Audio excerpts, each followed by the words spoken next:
Why is a no-deal Brexit even a conversation?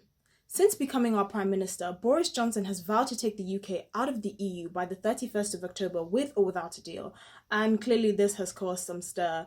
Very own Jeremy Corbyn has vowed to storm Buckingham Palace, race past the guards, look the Queen dead in the eye, and, do something because he's so upset about it. But look, in reality, here are three reasons why a no-deal Brexit shouldn't even be a conversation.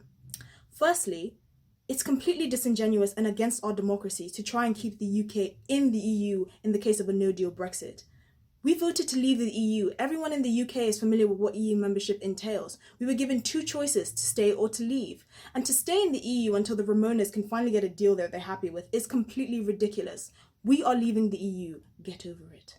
Secondly, it's insulting to the people that chose to leave the EU.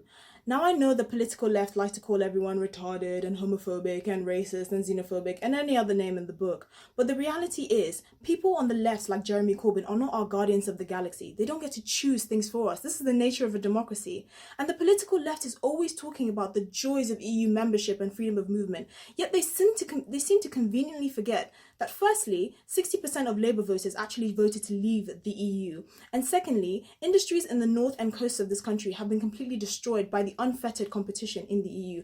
So why don't you save us your self-righteous moaning and save it for people that are not living in the Twilight Zone? And finally, this is for all the spoilt brats like Femi and his middle-class friends who want to stay in the EU so they can have the convenience of jet-setting around Europe without thinking of the cost to local Brits.